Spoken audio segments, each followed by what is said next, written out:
bien, je suis très content de vous retrouver. C'est vrai que ça fait un petit moment qu'on ne s'est pas rencontré sur YouTube et sur Rennes le Château, le dossier, les vidéos. Et je vais donc vous inviter, si vous voulez bien, à poursuivre notre visite de l'église que nous avons commencé. Rappelez-vous, on était passé par évidemment le porche de l'entrée, on a vu l'entrée avec le diable, on a pu voir la signification du bénitier, telle que nous l'avons décrite. Puis nous avons remonté l'église en voyant le statuaire, et enfin nous sommes arrivés à cette sacristie particulière qui a cette fameuse pièce cachée et que l'on peut dire n'est pas commune dans les églises de France. Nous voici donc maintenant sortis de la sacristie, nous sommes quasiment devant le chœur, nous revoyons à nouveau les deux Jésus au cœur de cette église, le rond de bosse au pied de l'autel représentant Marie-Madeleine, et lorsque nous retournons vers la gauche, parce que nous allons continuer à avancer, eh bien que voyons-nous? Nous allons voir la chaire, la fameuse chaire de l'église. Alors pourquoi je dis fameuse? Parce que cette chaire a aussi fait couler beaucoup d'encre, et plus précisément son balustre. On va y revenir. Déjà, lorsque l'on regarde cette chaire, qui est extrêmement décorée, qui est riche en couleurs, je dirais c'est un peu quand même la constante dans cette église de Rennes-le-Château.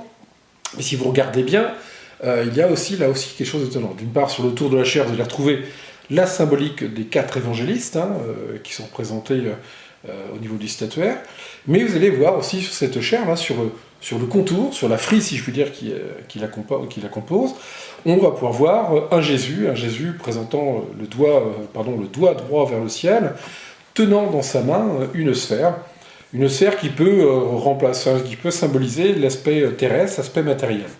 Et si vous levez la tête, vous allez être un peu surpris parce qu'on va y voir encore un second Jésus. Un second Jésus qui, lui, là, en revanche, n'a pas de sphère à la main, mais il a le doigt levé vers le ciel. Alors qu'est-ce que ça veut dire? Est-ce que l'on veut vraiment encore nous représenter deux Jésus? Et je vous ferai remarquer que là, on ne nous représente toujours pas en croix. C'est un Jésus en majesté, comme on dit parfois, mais il n'est pas en croix, alors qu'on est quand même dans l'église, on est quand même dans la nef de l'église. Ça serait assez logique de retrouver un crucifié comme on l'a vu dans la sacristie. Et rappelez-vous, il est caché, si je puis dire, aux yeux de tous. Et là, nous avons ces deux Jésus. Alors, qu'est-ce que ça symbolise? Est-ce que l'on peut y voir un Jésus, terrestre, matériel, et un Jésus spirituel, lié à l'éther, à des principes plus complexes, intéressants? Deux enfants Jésus dans le cœur de l'Église, enfants, bébés, et là on retrouve deux enfants de Jésus adultes. On a toujours cet aspect très étonnant, très dualiste, si je puis m'exprimer ainsi. Donc vous voyez que cette simple chaire qui était faite, en revanche la chaire n'a rien de mystérieux, elle était faite chez le manufacturier Giscard, qui était spécialisé dans l'art statuaire religieux, qui était très attaché au symbole, puisque franc-maçon lui-même, donc a fabriqué cette chaire que l'on peut retrouver d'ailleurs dans d'autres églises. En tout cas, la chaire proprement dite n'a rien de mystérieux en elle. C'est la composition qui en est faite qui attire l'œil. Et puis il y a le balustre. Alors le balustre, il faut revenir à la genèse un petit peu de la chose. Quand Béranger Saunière est arrivé dans l'église, qui était complètement décrépie, rappelez-vous, au tout début, il restait une chose, cette chaire. Mais la chaire, elle, était une vieille chaire en bois, plus ou moins bien fixée au mur, avec une sorte de petit escalier qui permettait d'y monter, et elle était supportée sur un pilier en chêne, ou en noyer, ou en châtaignier d'ailleurs, très solide, très costaud. Et quand les travaux ont commencé, quand des Saunière a décidé de refaire la restauration de son église, évidemment ils ont fait tomber la chaire. Et donc le fameux pilier de bois, ce balustre, puisque c'est ainsi qu'on l'a nommé, se retrouve couché au sol. Et l'histoire nous dit que un soir, le fameux carillonneur captier, que l'on a déjà croisé avec Béranger Saunière lorsqu'ils ont dégagé le vieil hôtel et soulevé la dalle des chevaliers, le vieux carillonneur captier, un soir, sûrement en été, au moment de l'Angélus, va donc sonner les cloches, puisque c'était son travail, et puis on remonte tranquillement dans la nef, et un rayon de soleil, dit-il, fait briller quelque chose au sol. Il s'en approche et il s'aperçoit que le fameux balustre est cassé à un endroit, enfin cassé. il s'aperçoit qu'une pièce de bois s'en est détachée. Et que de cette pièce de bois, en est tombée une fiole. Et dans cette fiole, il y aurait eu des documents. Des documents et peut-être des parchemins. C'est la seconde thèse, si vous préférez, qui fait sous-entendre que des documents ont été trouvés dans l'église de Rennes-le-Château. Première thèse qui avait été tenue, ça a été dans le pilier creux, et rappelez-vous, on en avait parlé, où je disais qu'il est tout à fait probable que ce soit la dédicace de l'église et sûrement des reliques et d'autres choses qu'on pu trouver dans ces fameux rouleaux de bois. Et l'autre piste qui a été donnée, c'est ce fameux balustre. Alors, en revanche, autant que dans le pilier creux, on voit parfaitement bien une cavité, eh bien, dans le balustre, on voit bien une pièce de bois, mais il est difficile d'imaginer que cette pièce de bois ait pu être creusée suffisamment profond pour mettre une fiole de verre.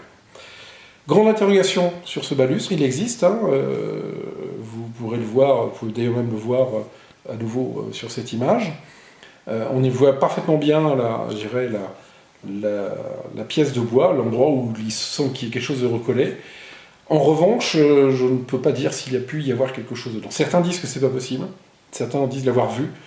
Là-dessus, je ne me prononce pas. Quoi qu'il en soit, on revient toujours sur cette thèse, 2 documents découverts, soit dans les piliers creux, ce qui est déjà beaucoup plus probable, soit dans le balustre, ce que moi j'estime être relativement improbable. Quoi qu'il en soit, ce pilier existe toujours, et il est revenu maintenant, d'après ce que j'en sais, à la mairie de Rennes-le-Château, ou du moins dans l'espace qui est dédié à une sorte de musée saunière.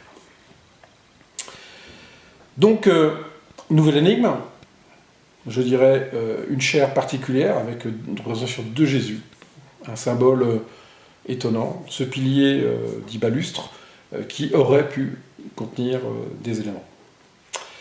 Eh bien, puisque nous aimons toujours rechercher des choses étonnantes, nous allons commencer à nous intéresser à une décoration de l'église, qui n'en est pas une réellement, qui est ce qu'on appelle le chemin de croix. Alors, un chemin de croix, c'est quoi ? Pour les personnes n'ayant pas connaissance profonde de la religion catholique, le chemin de croix, c'est 14 représentations qui représentent ce qu'a vécu Jésus entre le moment où il a été présenté au procurateur Ponce Pilate jusqu'au moment où il a été mis en croix, crucifié, et je dirais même plus loin que ça, mis au tombeau. C'est ce qu'on appelle le chemin de croix, puisque ces 14 moments représentent des moments difficiles que l'on retrouve dans les évangiles canoniques. La station 1, puisque c'est comme ça qu'on appelle ça, la station, pourquoi des stations ? Parce que les gens s'arrêtaient devant chacune des stations et priaient, récitaient des Notre Père, récitaient des Ave Maria, et finissaient sur la première station, passaient la seconde, ils recommençaient, et ainsi de suite. Ce qui permettait aussi, c'était des imageries qui permettaient d'enseigner le catéchisme aux enfants, ce qu'on appelle la passion du Christ. Donc c'était quand même un élément important dans une église, que vous retrouvez dans toutes les églises. Alors, il est dit qu'il y a un sens officiel, et qu'à Rennes-le-Château, le sens est inversé. J'ai déjà vu d'autres églises ayant le même sens, c'est-à-dire que la station 1 est à gauche du chœur, et remonte jusqu'à la station 14, qui va se retrouver donc à droite du chœur. Dans les églises traditionnelles, on peut dire que c'est l'inverse. J'en ai déjà vu d'autres ailleurs, je ne pense pas y voir un mystère particulier. Je ne suis même pas sûr d'ailleurs que le droit canon spécifie quoi que ce soit là-dessus. En revanche, ce qui est étonnant, c'est la façon dont certaines stations sont représentées à Rennes-le-Château. Ça, il est incontestable qu'il y ait des choses étonnantes. Et à Rennes-le-Château, on va commencer par la station numéro 1. On y voit quoi ? On va y voir Ponce Pilate, assis dans un fauteuil riche, la tête couverte, ce qui est un peu étonnant aussi, la tête couverte, et on le voit en train de regarder un homme. Et cet homme, évidemment, c'est Jésus. Jésus qui lui est présenté parce que le Sanhédrin a décidé de présenter Jésus aux Romains, parce qu'ils estiment que Jésus se dit être le roi des Juifs, et que donc ça va à l'encontre de l'autorité de Rome. Le Sanhédrin, je vous rappelle, c'est, le gouvernement juif de l'époque qui a donné... qui a fait allégeance aux Romains, et qui finalement se satisfait tout à fait bien de la Pax Romana, parce que cela permet de vivre leur religion, parce que les Romains n'ont jamais interdit la religion juive, du moins dans sa pratique. En revanche, tout ce qui est en dehors de la religion, c'est sous l'égide des Romains, et vous pensez bien que quand le Sanhédrin vient voir l'autorité romaine en disant « voilà, on a un homme chez nous qui prétend être le roi des Juifs », là, c'est une autre histoire. Et Pilate, à ce moment-là, évidemment, s'interroge et souhaite voir ce qui se passe. Et finalement, donc, on présente cet homme, Jésus de Nazareth, à Ponce Pilate, et il va se laver les mains du sort qui sera réservé à cet homme, puisqu'il lui dit « Es-tu le roi des Juifs ?» Et Jésus répond « Tu le dis, c'est toi qui le dis. » Donc Pilate lui dit « Écoute, puisque tu veux pas essayer de te défendre plus que ça, eh bien moi je me lave les mains de ton sort. » Et c'est ce qu'il va faire. Il va demander à ce qu'on lui présente une vasque. Et d'ailleurs on voit un personnage là sur cette station numéro 1 qui lui présente une vasque blanche. Et on voit Pilate qui va se laver les mains. C'est le symbole de « je m'en lave les mains ». Et c'est ce qui va revenir dans la culture populaire. Mais regardez bien ce qu'il y a de particulier sur cette station numéro 1. C'est ce petit personnage que vous voyez qui tient justement cette vasque. C'est un noir, c'est un black, comme on dirait maintenant, puisque le politiquement correct nous fait employer plutôt ce mot-là. Sauf qu'à l'époque de Sonnières, eh bien, on n'appelait pas ça un black, on n'appelait pas ça un noir, et il n'en déplaise aux bonnes gens maintenant, mais à l'époque, on appelait ça un nègre, ce qui était peut-être péjoratif pour nous, mais qui était le langage courant de l'époque. Donc remettons-nous bien dans le contexte de l'époque de Béranger Sonnières, un noir était appelé un nègre. Et donc, ce que nous voyons là, nous voyons un nègre qui va porter une vasque blanche.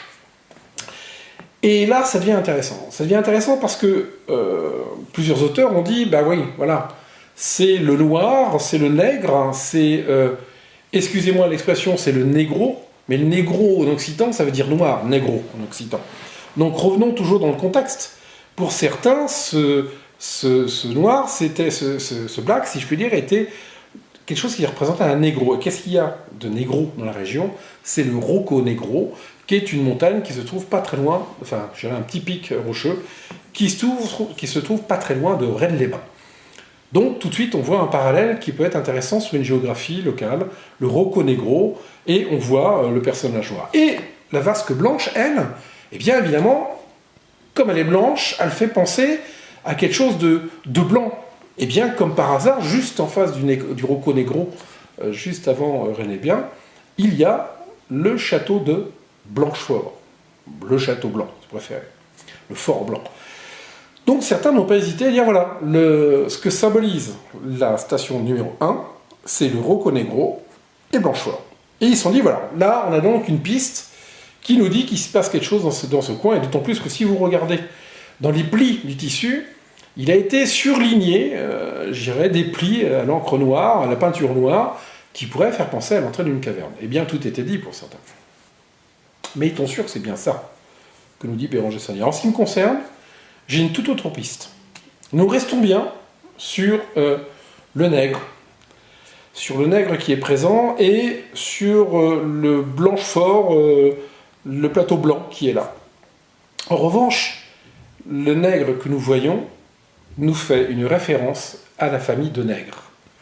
La famille de Nègre est une très très vieille famille occitane, puisque elle va s'installer dans le château de Belcaire, qui se trouve sur la commune, enfin qui se trouvait sur la commune de Belvis, qui maintenant a complètement disparu. Puis ce château va donc revenir à la famille des Agnors, et c'est toute cette lignée qui va remonter, j'irais, jusqu'à notre marquise Marie de Nègre d'Able, qui va donc être la descendante. Et vous voyez que de là, on peut facilement conclure qu'il y a un réel message laissé par Béranger Sonnières, qui nous indique que cette famille de Nègre est donc un moment, enfin je dirais un axe important sur ce qui va être amené à être, entre guillemets, déchiffré par la suite. Donc Béranger Sonnières nous dirait, à mon avis, que le secret qu'il va trouver dans cette église qu'il a trouvé, eh bien, serait lié à cette famille de Nègre, très très vieille famille occitane, liée par la suite aux Agnors, qui est une famille extrêmement ancienne, et donc, comme vous le voyez, nous avons quand même des choses extrêmement étonnantes et passionnantes dès cette première station du chemin de croix de l'église de Rennes-le-Château. Nous allons donc maintenant continuer notre chemin et nous allons aller jusqu'à la station numéro 8, la station du chemin de croix numéro 8, qui s'appelle Les femmes de Jérusalem qui pleurent, où l'on voit en effet Jésus portant sa croix sur l'épaule, semble-t-il souffrant déjà, puisqu'il a quand même la couronne d'épines sur la tête, qui lui était mise par les soldats romains. Eh bien, nous y voyons plusieurs personnages. Nous voyons surtout des femmes, et nous en voyons une entièrement vêtue de noir, qui prend un bout de la toge de Jésus et qui pleure dessus. Et en premier plan, nous voyons une jeune femme, plutôt jeune, les cheveux défaits, portant un petit enfant. Alors,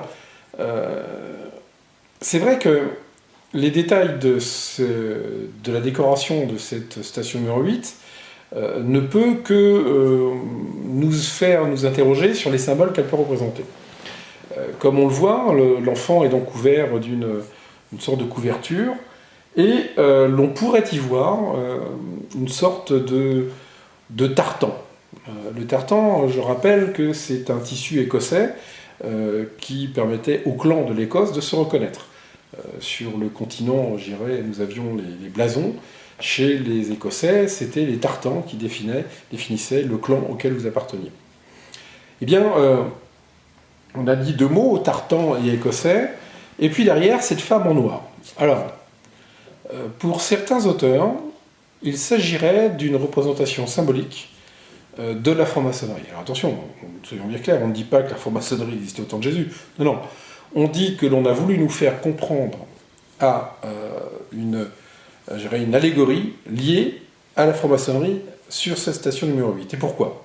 Eh bien, tout simplement parce que la franc-maçonnerie pratique plusieurs rites initiatiques, dont deux qui sont connus, qui est le rite écossais rectifié, et l'autre qui est le rite écossais ancien et accepté. Donc vous voyez, le mot écossais réapparaît. Alors vous allez me dire, c'est facile, on voit un plaid en tartan, tout de suite on pense à la franc-maçonnerie, oui, mais derrière il y a cette femme en noir. Et la femme en noir, depuis tous les temps, c'est la veuve. C'est la veuve, celle qui a perdu son époux, qui a perdu son mari. Eh bien, je ne sais pas si vous le savez, mais les francs-maçons se disent être les enfants de la veuve. Donc cette symbolique que nous voyons là semble faire référence, pour certains auteurs, aux enfants de la veuve, donc aux francs-maçons. Donc nous avons deux représentations d'ordre initiatique dans l'église de Rennes-le-Château. Rappelez-vous la croix rose juste au-dessus, je dirais, des fonds baptismaux, qui nous faisait penser à la Rose-Croix, et la station numéro 8, qui finalement se trouve entre les deux, entre le bénitier et les fonds baptismaux, pourrait nous faire penser aux enfants de la veuve. C'est extrêmement intéressant parce que, est-ce un hasard? C'est possible. Certains ont dit le plaid a été rajouté dans les années 60. Or, on s'aperçoit, en examinant bien les vieilles photos anciennes, que l'on voit bien quand même une sorte de quadrillage sur cet enfant qui est porté. Alors, allégorie ou non aux enfants de la veuve, quoi qu'il en soit, imaginons que ce soit le cas, eh bien, on nous fait une référence à un ordre initiatique comme on l'a vu avec la Rose-Croix tout à l'heure. Et nous allons voir que d'autres références initiatiques vont apparaître un peu plus loin. Et quand je dis un peu plus loin, c'est vraiment très peu de mètres plus loin, puisque nous allons passer de la station 8 à la station 10, qui est intitulée « Jésus est dépouillé de ses vêtements ». Peut-être connaissez-vous cette histoire, on dit que l'on prépare Jésus à être mis en croix. Les Romains, pour se moquer de lui avaient mis un manteau rouge sur les épaules, puisque le rouge c'était le symbole de la puissance. C'était pour se moquer du pseudo-roi des Juifs qu'il pouvait être, puisque c'est ainsi qu'il avait été présenté par le Sanhédrin. Eh bien, les Romains décident de jouer au dé les vêtements de Jésus. Donc, certains commencent à le préparer, et d'autres sont à ses pieds, et ils ont des dés qu'ils jouent et qu'ils jettent sur le sol pour voir celui qui fera le meilleur score. Et ce qui est intéressant, c'est ce que représentent les dés dans l'église de Rennes-le-Château. Et là, on ne fera pas croire que c'est un hasard, parce que 3 dés sont joués, et l'on voit donc 3 faces de ces dés. Et qu'est-ce que l'on voit? Nous voyons qu'un des dés représente 3 points, donc le chiffre 3, l'autre 4 points, le chiffre 4, et l'autre 5 points, le chiffre 5. 3, 4, 5. Et là aussi, nous allons faire une référence à une autre voie initiatique qui a existé dans l'Antiquité, qui est la voie pythagoricienne. En effet, le 3, 4, 5 est la représentation mathématique du fameux triangle de Pythagore. Pour ceux qui se souviennent un petit peu de leurs études, c'est donc 3 unités de hauteur, 4 unités de longueur, et lorsque l'on tire le trait de biais qui s'appelle l'hypoténuse, il représente forcément 5 unités. C'est le fameux triangle de Pythagore, avec le fameux théorème qui lui est lié. Et Pythagore, au-delà des mathématiques, était surtout un penseur et celui qui recherchait la vérité par les nombres.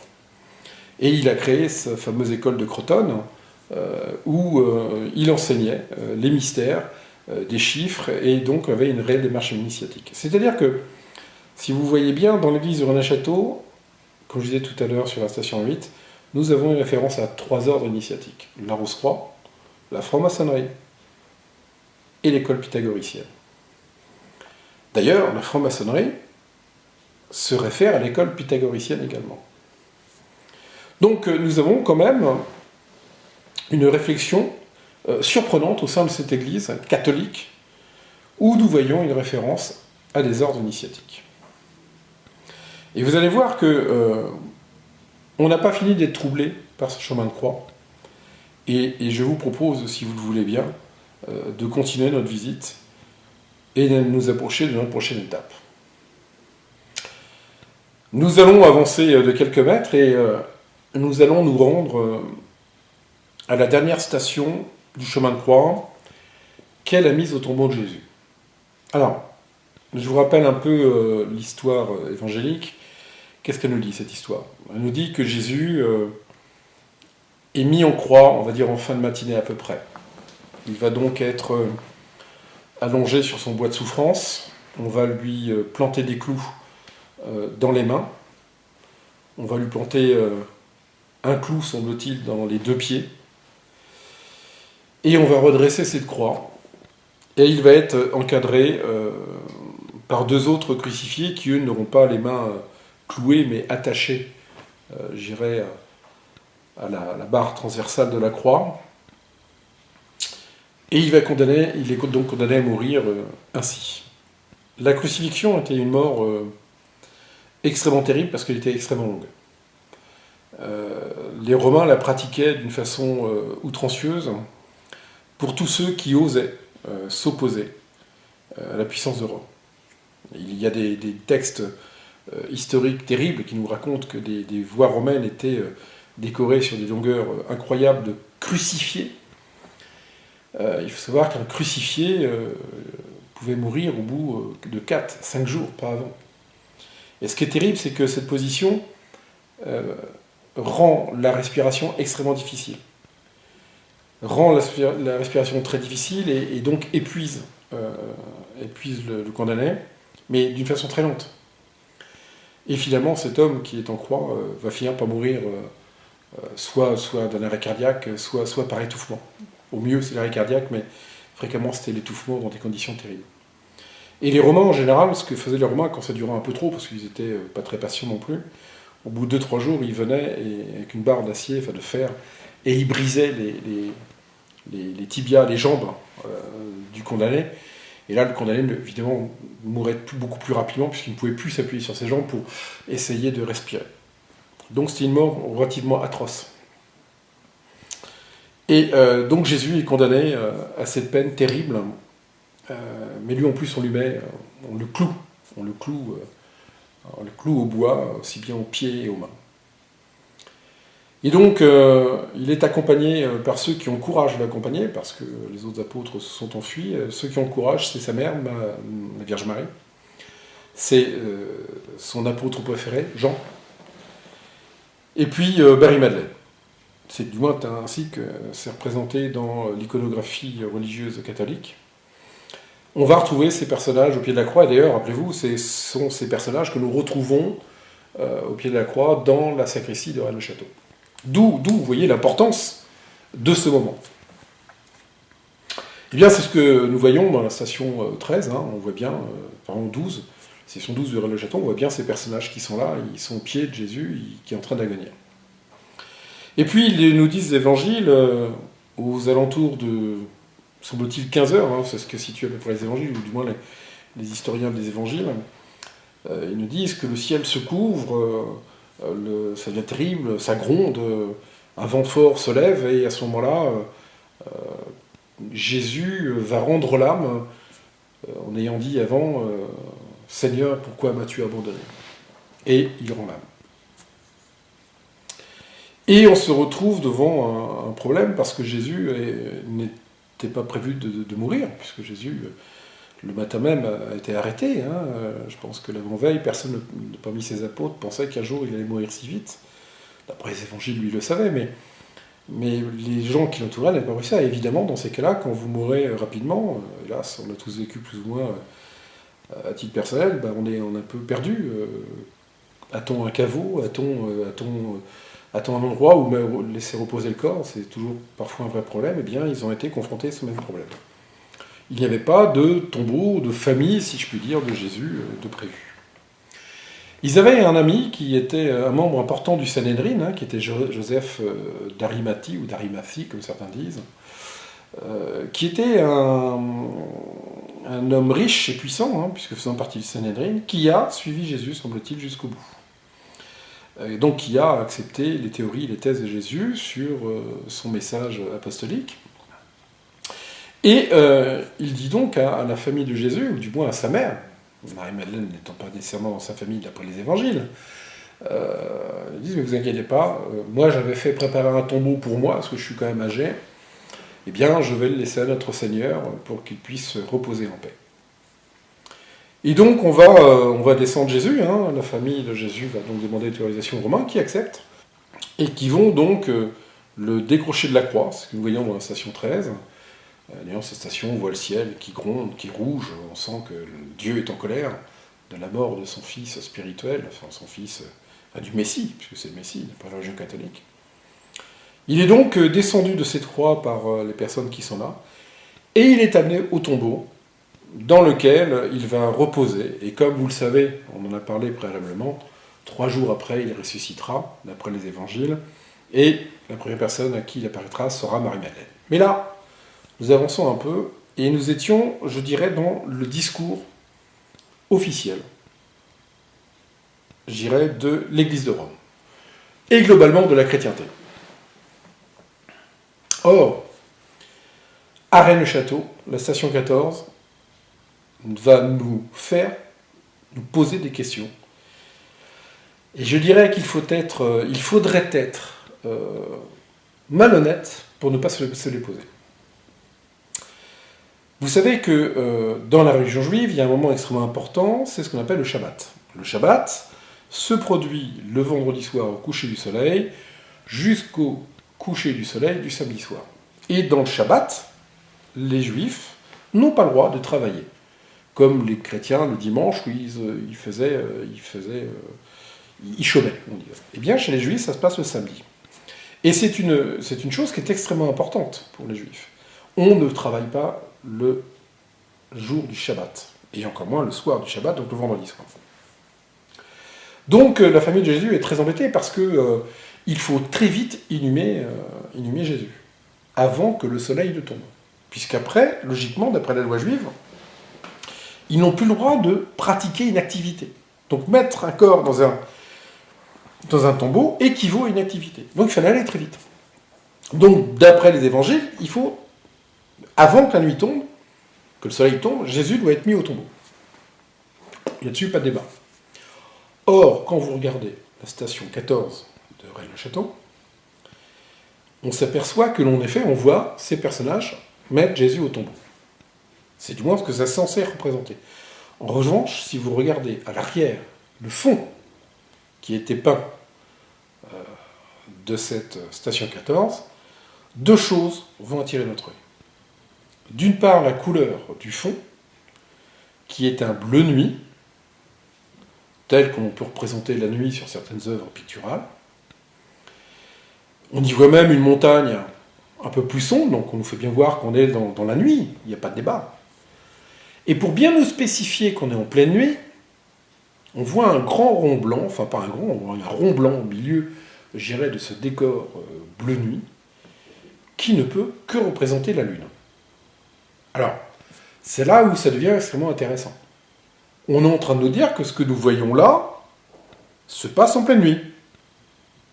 Et là, ça ne va plus par rapport aux écrits officiels. Jésus n'a pas pu être mis au tombeau pendant la nuit. Il a été mis au tombeau avant le coucher du soleil. Qu'est-ce que veut nous représenter cette station 14 ? Nous représente-t-elle, et je sais que certains vont avoir les cheveux qui vont se redresser sur la tête, mais tant pis, nous représente-t-elle une mise en tombeau ou une sortie du corps de Jésus du tombeau ?